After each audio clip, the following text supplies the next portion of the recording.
Hi, everyone. I'm your host, Mira, and I'm account executive at Elai.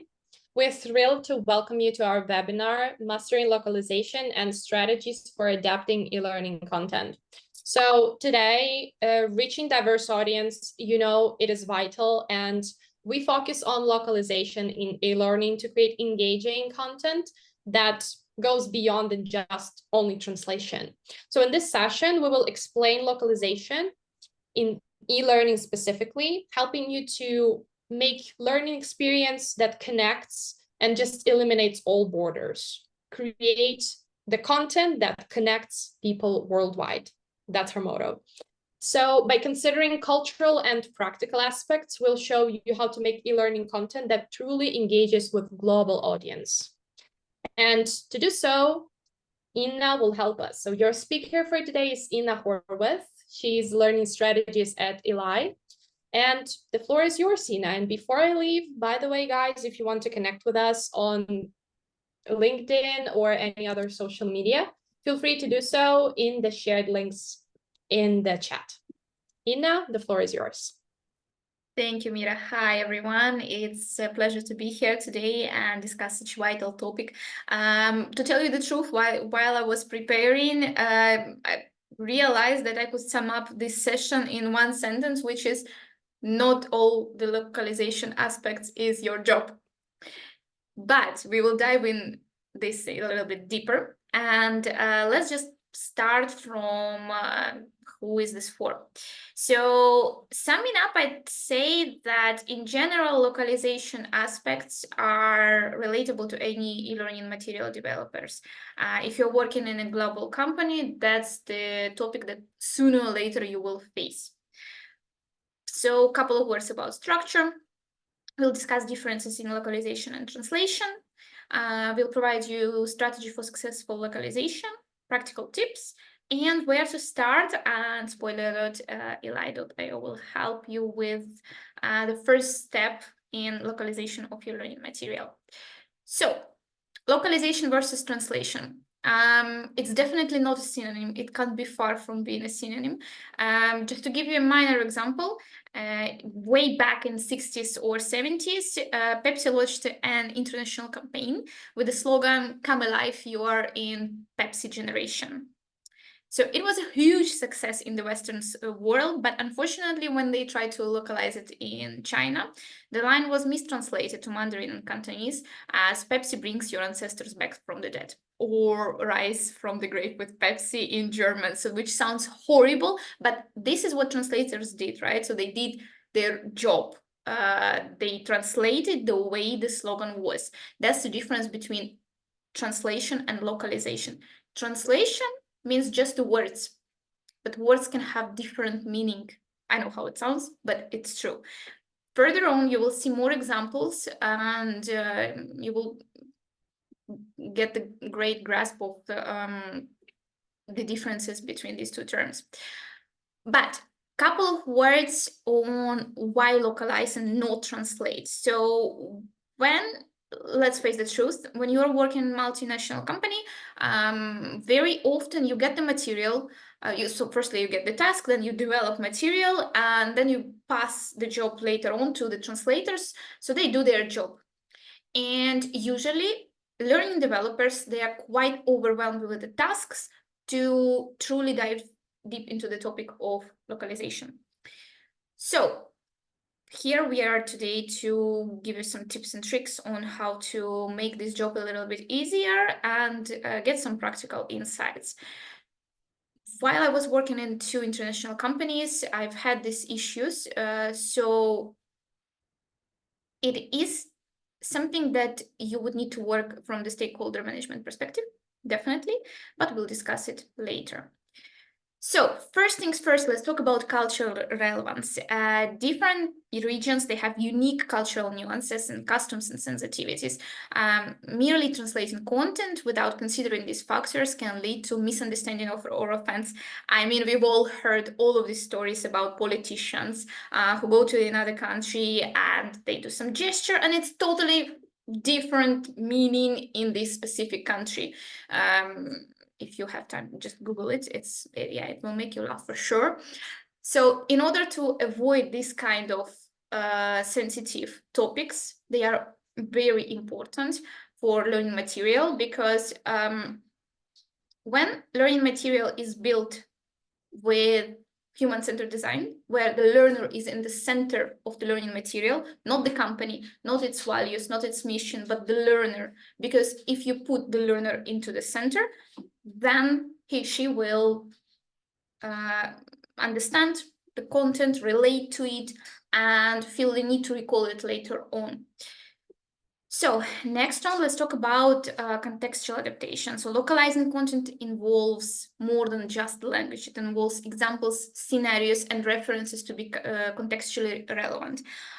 For instance, a case study that resonates with one culture might not have the same impact in other.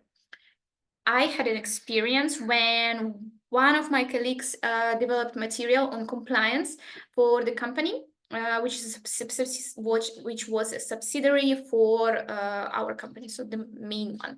And the test question that, well, it happens, you are overloaded again. The text question consisted the information based on the law, which was specific only in Hungary. So once the translators did their job, the e-learning specialist in the country which material was for, they were quite surprised, needless to say. Small thing, but it's important. You see a bit more difference between translation and localization. Talking about learning styles and preferences, well, different cultures have varied learning preferences and styles. For instance, some cultures, they prefer collaborative knowledge. With other, individual approach is more relevant. So localization allows designers to tailor instructional methods to align with these preferences and optimize on the learning outcomes at the end. Next on, legal and regulatory compliance. Here, needless to say, my example about Hungarian law fits perfectly. Next is brand consistency and image. In globalized world, maintaining brand consistency is paramount. So we are surrounded by brands. When I say the word Apple, 90% is that you're going to remember, first thing that comes to your mind is the company, of course, right? Not the fruit. So this is the world we live in, and maintaining and keeping the brand identity, even within learning material, we will talk later about company tone of voice, brand books, and so on. It's also localization. Next on, accessibility and inclusivity, which is a huge topic. We are not going to fully cover it during this webinar because, well, it deserves to have a special webinar, which we'll obviously have later, but it's a big part of localization. So for instance, localizing multimedia content involves providing subtitles or alternative formats to ensure accessibility for all the learners. Next one, let's talk about what needs to be localized. It's really, it depends on the material type that you have, but we can clearly divide some categories. Of course, this is textual content, video, audio content, and captions. I think captions currently go by default, right? That's something that everyone does. Visuals. Keep in mind our president's example, right? That's go to another country and show the gesture, which means totally different when in their culture. So if you do use some visuals which are not relevant to the topic for whatever reason, gamification, storytelling, make sure that it aligns with the culture. Interactions, of course, and software interface. What I mean by that is navigation, indexes, courseware controls, and the search function. So various tools can help you with that, and some of them have actually, you just click and choose the language and it's done. But you need to make sure and test it on mobile versions as well. Let's talk about strategies. So first and foremost is build strong relationships with SMEs. We will have 6 bullet points in this slide. And to tell you the truth, if you put away one, you can make a decent localization, but without the first one, without strong relationship between SMEs, you're not going to achieve localization goal, you're going to achieve maximum translation. So who could be an SMEs? You know it perfectly well. Not just an experts, but also instructional designers, so translators, and you need somebody who prepares learning material, but for the other side. Now, I know that sometimes that's why we need instructional designers on a group level. You prepare one material, then you give it to a translator, and then you don't need to have in each and every country your own e-learning designer. I know that's the situation, but I would strongly advise to then pay double attention to the localization topic, because no one can say what's the best way to provide learning materials, but the actual developer who worked and who knows the target audience and who knows what are the learning objectives, and from the instructional point of view, review all the content. Connected to that, together, you would need to set clear learning objectives and learner's portrait. Trust not localization to tools. What I mean by that is it really depends on the tool you are using. I know there are multiple tools that are going to provide you translation services. However, I would pay attention to the engine of it. For instance, I know that if you just simply copy paste and drag everything to Google, you would have an approximate result of 60% correct translation, which is it's nothing actually. So it means that every second word might be correct. But when we talk about context, tone of voice, that's not going to be no, it's not going to work well. I know that Amazon engines, they give 80%, which is already better. However, when we talk about AI tools, they usually provide much better results. But here is the word but, I will also pay attention to the language. If you are translating, let's say, from English to French or German, then you would probably have quite a decent result. But if we are talking about translation from, let's say, Hungarian to Finnish, which are not connected languages, and they don't have any similarities between them, then the result might be worse. So here, many factors. I will show you later on how we do that in Elai and why I still recommend to start from that, because it's a good foundation, good base for start of your localization. It's a start for communication, but we will talk about this later on. Next one, ensure real-time comms, and I know how that sounds. I mean, that's just communication, you write an email. However, when we talk about different countries, probably different companies, subsidiaries, then they might use different tools than yours. Yes, good old email never fails anyone, but let's be frank, when we are talking about checking our emails daily, that's not what usually happens, because you can receive up to 20 and just you won't physically have time to answer to every. So I strongly recommend to find a mutual channel that could have real-time feedback. Next one, we've got adapt the learning material, not the text. Nothing to say here. Everything is quite understandable. And last but not the least is analyze the feedback loops. So once you've localized the material, test it, gather the feedback, adapt the content, just like with any material. Moving on to some practical tips to keep in mind.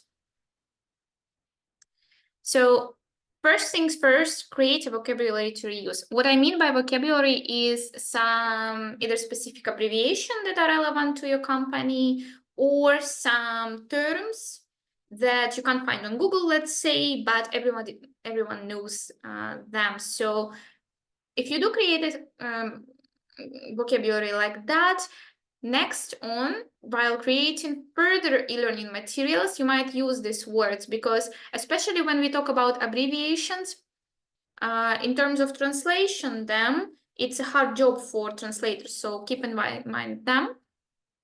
Next on, use proper communication tools. I would say not just communication, but tools in general. We covered the topic of why it's important to find a mutual tool for real-time feedback, but also tools in general. Know your tools, right? So if you're talking about articulate, then be prepared that you either need to do super old-fashioned copy pasting, or you export in XClave file, and you would need to find an agency that translates the whole content using this file. So it's a little bit of a headache, but you need to be prepared for that. Because none of the companies that I know have in-house translators that do support translating this using this format. I might be wrong. Feel free to write in the comments if you've had the experience like that. Next on, use more generic visuals while developing the original course. So what I mean by that is the symbols or emojis that you might want to use to reduce the cognitive load. They have to be easily understandable for any audience. Next on, GUI alteration. What that means is that we all know that there are some languages that where you read from right to left, not from left to right. So keep in mind that in case you do have roadmaps, so you would need to adapt the content accordingly, and use the neutral language. What I mean by this is minimize the use of idioms, metaphors, and so on, because quite often translators do their job very figuratively, so they translate the words exactly how they are, just like with Pepsi example we've had just in the beginning, right? And address to agencies when needed. Same example like with XLIF. You can't do that. That's not your job, actually, to make sure that each and every format is supported. So, and this is a very important topic, because many times we can see that in organizations, they well, it's not clear what's the role of instructional designer, what's the role of SMEs in terms of localization in particular.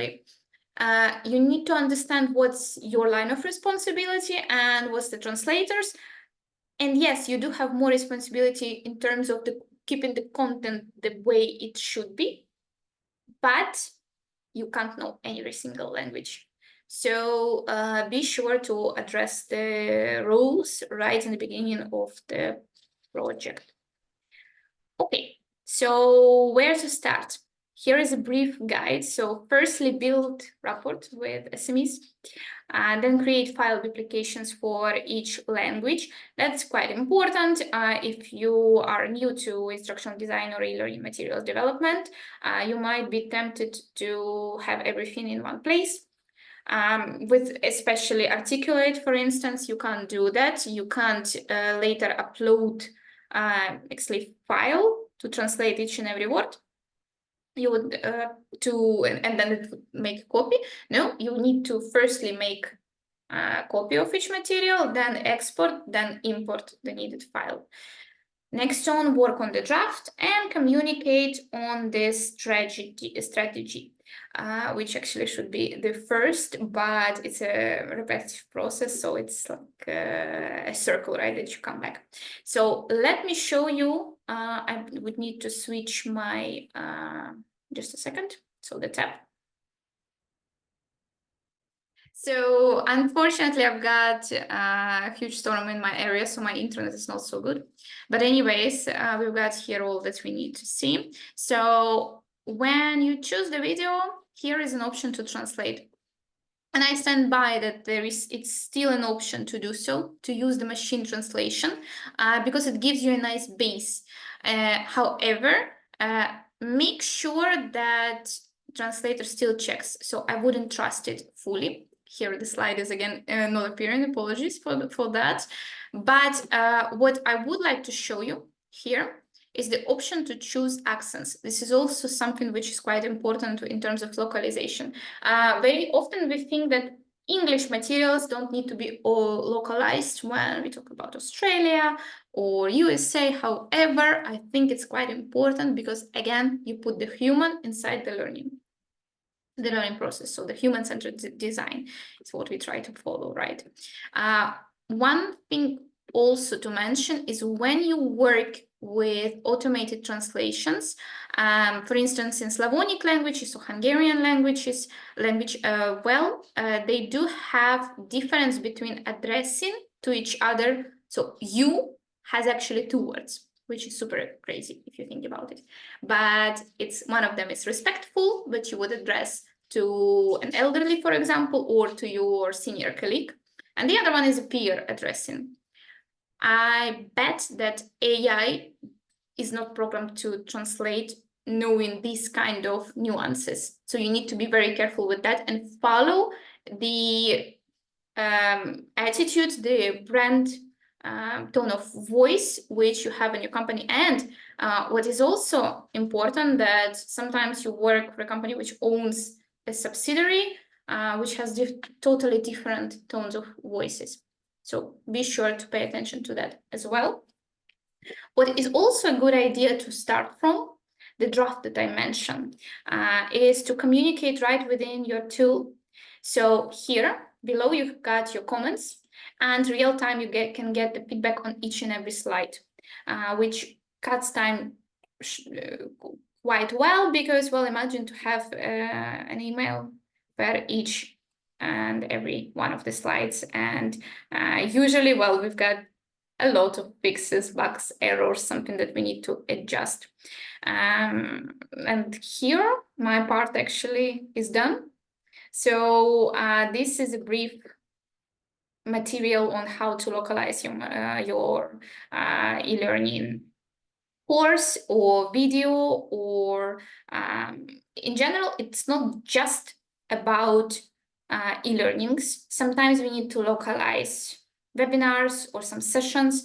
And if you follow the principle that localization is not translation, then we are following the method of human-centered design as it is. So with that, my part is done. Mira, back to you. Yeah, thank you. That was very informative. My major is translation, so I was enjoying it to every moment. I wanted to ask you, actually, what do you think from your perspective? Is that aligning with your view? Definitely, I would say that putting a human in front of the company values, etc., it's something that you wouldn't think about when you're like a translation student, but when you really apply those knowledge to the actual world, to the real practices, if you're a real translator for a real company, like a big girl, then it really helps to do your job properly. You can't translate your content perfectly well with ChatGPT. You can try, but again, it will be the same as with Pepsi, with politicians raising their wrong hand in the conversation. So you should really put the people first and think that something that you're translating may or may not be offensive or misinterpreted by other people. If you accept your content be misinterpreted, okay, then you can use ChatGPT. If you want your content to be properly relate to the target audience, then please pay a little bit more attention to what you're actually saying. Yes, fully agree. I did have an experience when the company was so overloaded that they did give the literal PPT content, just the text and maybe the pictures, to translation agencies. However, when we talk about e-learning, there is a lot of additional language. Click here, thanks for your reply, and they didn't. So their solution was to just Google Translate all the symbols on all the descriptions, task descriptions, and let me tell you, the feedback was terrible. And that's what something that I wouldn't say is unexpected. I'm not very surprised because I was working as a localization specialist at one company, and believe it or not, the best translators were sending us their Excel files. And when we translating them and actually comparing them to the original material in the context. For example, like a button in this context and a button in this context, it was completely different. It was like, okay, you can translate this as a button, but then it will be a button for, I don't know, for your clothes, for example, something like this.